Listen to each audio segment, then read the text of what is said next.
Mesdames, Messieurs, dans un environnement socio-économique pauvre et ethniquement diversifié, soumis aux pressions extérieures et caractérisé par une culture qui conçoit l'autorité comme une émanation divine, tout régime politique qui accorde l'ultime pouvoir de décision à un seul individu constitue un handicap pour la survie des valeurs démocratiques.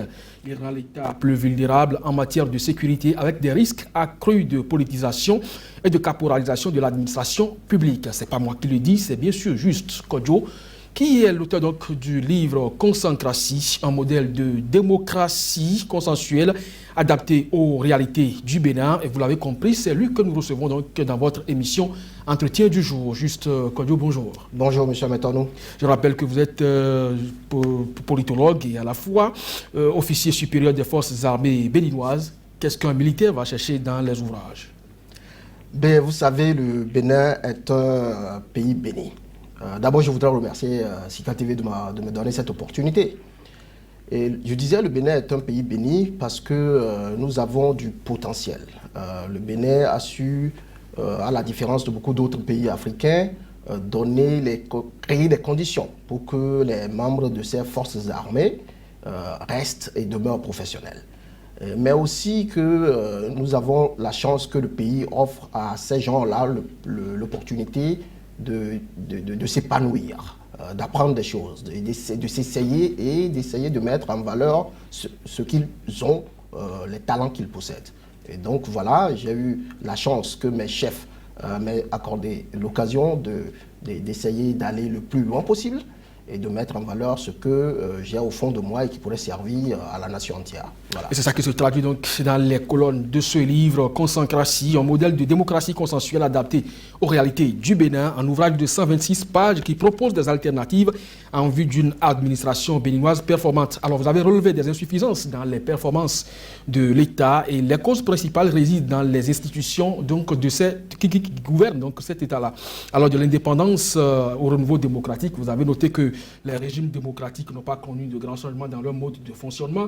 Et pour cela, vous avez souligné 5 sources qui expliquent donc ces difficultés socio-politiques et économiques. Brièvement.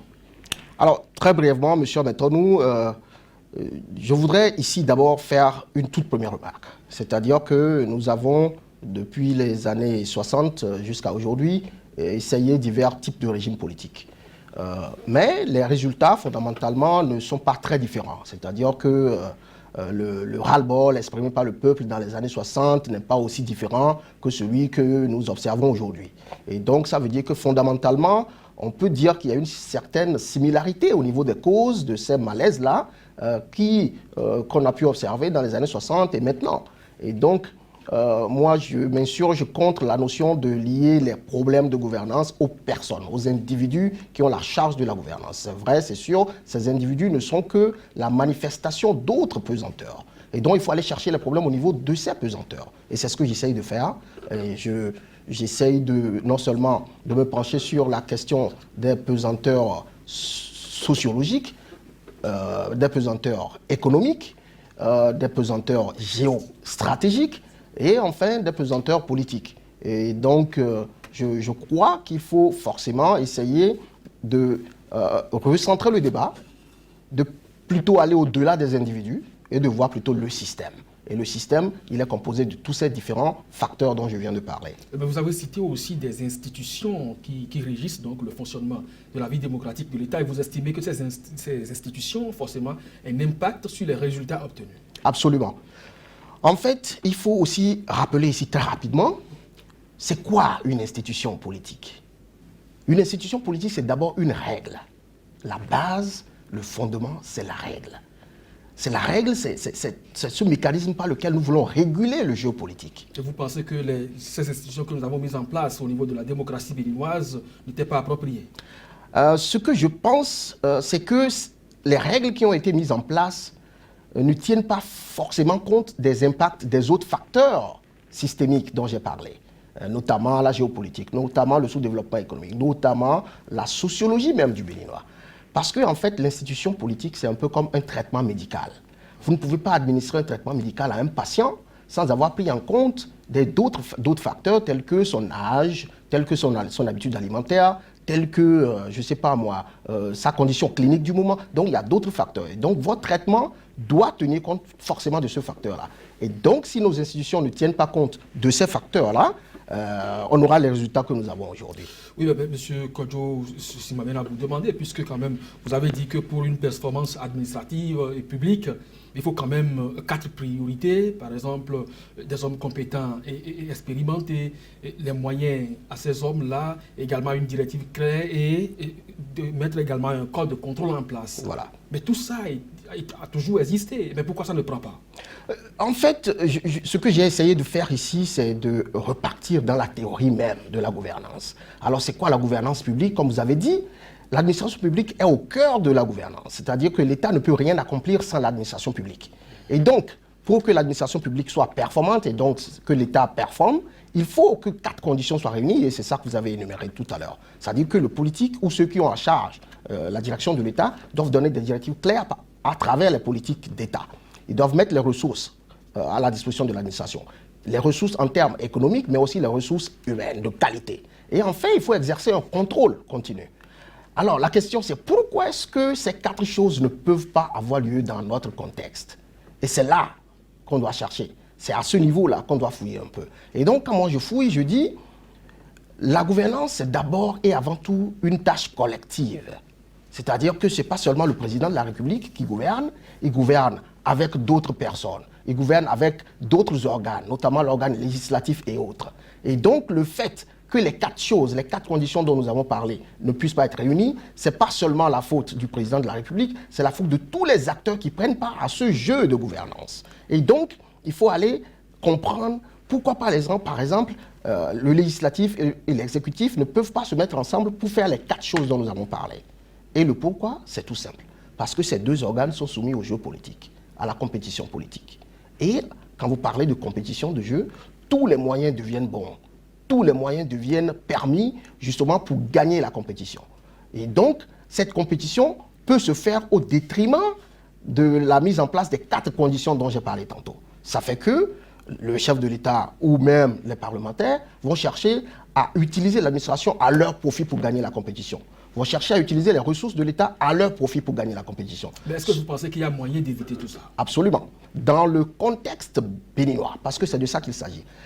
Ailleurs, pour éviter que ces 2 organes n'utilisent les ressources de l'État et l'administration pour des fins personnelles, il y a ce qu'on appelle la veille citoyenne. Ailleurs, sous d'autres cieux. Et pour la veille citoyenne, il faut une classe moyenne éclairée. Des gens qui soient à l'abri du besoin et qui soient suffisamment éduqués pour faire la veille. Au Bénin, nous n'avons pas encore... Il y a la société civile, des gens quand même qui sont déjà plus ou moins à l'aise, qui s'autosuffisent. Oui. Alors, le problème de la société civile, le voici, tel que moi je le conçois. La veille citoyenne demande beaucoup de courage, ça demande beaucoup de ressources. Et donc, quand vous êtes dans la société civile, vous voulez avoir aussi un impact en essayant de faire la veille. Et quand vous remarquez qu'il n'y a pas d'impact, souvent les gens ils sont tentés aussi d'aller faire de la politique. Il ne faut pas ignorer, comme je l'ai dit, les autres acteurs politiques vont aussi tenter d'utiliser la société civile aussi à leur profit pour gagner la compétition politique. Donc c'est une interaction stratégique continue. Ce qu'il faut dans le contexte actuel béninois, où nous n'avons pas une classe moyenne forte et large qui pourrait se consacrer à la veille citoyenne, il faut faire ce que j'ai dit, inventer la classe moyenne. Il faut créer une classe moyenne fictive qui puisse avoir les mêmes attributs que les classes moyennes que nous observons en Europe ou aux États-Unis ou ailleurs. Et donc, quand nous arriverons à faire ça, on pourra compter sur cette classe moyenne fictive-là pour essayer de faire aussi de la veille citoyenne. En attendant donc tout cela, vous avez fait des propositions dans votre livre parce que vous avez parlé quand même d'une administration pertinente. Et nous sommes à l'ère des réformes aujourd'hui institutionnelles au Bénin. Alors, vous avez énuméré 9 impératifs. Lorsqu'on prend par exemple le premier, qui dit par exemple qu'il faut contraindre le chef de l'exécutif à coopérer avec d'autres acteurs dans le cadre de la détermination des politiques publiques, de l'allocation des ressources et de la nomination des hauts responsables publics. Le chef de l'État, avant de rendre public son gouvernement, il consulte quand même l'Assemblée nationale. Absolument. Et c'est la Constitution qui prévoit cela. Le budget national, le budget de l'État est toujours envoyé au Parlement pour appréciation. Alors, qu'est-ce que vous attendez d'autre? Alors, voici, comme vous avez pu le remarquer, l'impératif est déduit d'un raisonnement logique scientifique. Tout à fait. Cet impératif-là, notamment, est déduit de l'impact de la pesanteur sociologique qu'est la conception de l'autorité publique chez nous. Chez nous, nous concevons l'autorité publique comme étant une émanation divine. Tout le monde lui fait allégeance parce que le chef, il est oint de Dieu, il a été mis en place par Dieu. Et ça, c'est notre contexte sociologique. Il est comme ça, on ne peut pas le changer à court ou moyen terme. Alors, ce que ça fait, c'est que tout le monde, y compris ceux-là même qui sont chargés de veiller sur la gouvernance ou de contrôler l'action du chef de l'État, vont lui faire allégeance. Et donc, s'il est tout puissant, s'il n'est pas obligé de coopérer avec les autres, il va finir par régner en dictateur. Alors, ce que je dis là, dans cet impératif, c'est qu'on incite le chef à coopérer avec d'autres personnes. Je dis souvent, dans nos familles, chez nous en Afrique, et particulièrement au Bénin, le chef de famille, il est tout puissant, il règne en maître sur sa famille. Mais quand on vient lui demander la main de sa fille, il se tourne vers ses frères et sœurs, c'est-à-dire les oncles et les tantes, pour leur demander de prendre cette décision sacrée. C'est pareil au sommet de l'État. Il y a des décisions sacrées pour lesquelles le chef doit consulter d'autres personnes. Et dans l'état actuel des choses, vous avez dit, on lui demande de consulter le Parlement. L'avis, il est consultatif. Et le chef, il n'est pas tenu de respecter ou de suivre ce que le Parlement lui dit. Et donc, il faut faire en sorte que cet avis ne soit plus consultatif. Et que qu'il ne soit pas obligé de consulter nécessairement ses concurrents politiques, mais qu'il consulte aussi d'autres personnes qui ne prennent pas part à la compétition politique. Alors, est-ce que cela trouve également un fondement dans votre troisième impératif qui parle d'envisager l'institutionnalisation d'une autorité morale non soumise ni à la compétition politique, ni au pouvoir exécutif et législatif? Absolument, M. Abetono, absolument. Vous savez, nous décrions tous aujourd'hui l'impact de la décadence des valeurs. Mais qu'est-ce que nous faisons pour ça? Qu'allons-nous faire? Et moi, je dis, il faut aller chercher les solutions dans les institutions, encore une fois. Alors, l'instauration d'une autorité morale qui ne soit pas politique et qui ne soit pas aussi soumise aux politiques et qui ne prenne pas part à la compétition politique est pour moi un remède important. Parce que si cet organe n'est pas politique et ne doit pas aller en compétition avec d'autres organes, ils peuvent veiller sur l'action du politique sans que cela soit politisé. Monsieur Kodjo, vous proposez un modèle d'institution politique juste au niveau national. Et vous pensez qu'il faut un législatif, un exécutif et puis le pouvoir moral administratif, brièvement, pour finir. Oui. Alors, très brièvement, donc, comme vous l'avez dit, je repose, après avoir fait cette analyse-là, parce que c'est ça le fondamental, c'est l'analyse préalable qui est capitale. Les propositions, en fait, on peut les évaluer plus facilement quand on a suivi l'analyse. Et donc, les trois piliers, c'est un organe exécutif où le chef est issu d'un parti politique déjà représenté à l'Assemblée nationale et qui détiennent une majorité là-bas. Le deuxième pilier, c'est qu'on fasse en sorte que l'Assemblée nationale soit composée seulement de partis politiques d'envergure nationale, c'est-à-dire qu'ils peuvent avoir des élus un peu partout dans le pays. Et le troisième pilier, c'est cette autorité morale et administrative dont j'ai parlé. Et ça fait les trois piliers. Et si vos lecteurs se procurent le livre, ils verront à partir de la page, je crois, 97, qu'il y a un tableau récapitulatif de tout ce que j'ai fait. Et si vous voyez dans le tableau, la démarche, elle est là. Je pars des pesanteurs sociologiques, par exemple, pour aboutir aux impacts que ces pesanteurs ont sur la gouvernance publique. Et ensuite, je dégage un impératif institutionnel, c'est-à-dire qu'est-ce qu'il faut faire fondamentalement pour freiner l'impact de cette pesanteur-là. Et ce qu'il faut faire, il y a plusieurs solutions, il y a plusieurs possibilités. Et moi, j'apporte en quatrième ressort, donc, ma solution.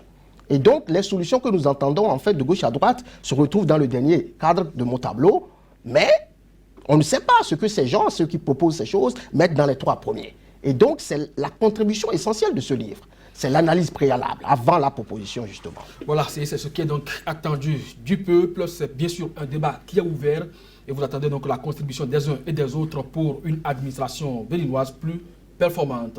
Merci donc à vous, Juste Kodjo, d'avoir accepté notre invitation. Concentratie, c'est un modèle de démocratie consensuelle adapté aux réalités du Bénin. C'est donc de cet ouvrage que nous avons parlé, publié par Juste Kodjo, qui est à la fois politologue et officier supérieur des forces armées béninoises. Et le livre est préfacé du professeur Albert Evoadier, à qui je voudrais ici rendre un grand hommage pour avoir accepté spontanément de préfacer ce livre. Voilà, mesdames et messieurs, ce sera donc tout pour l'émission Entretien du jour pour le compte de ce matin. Merci de nous avoir suivis et à très bientôt.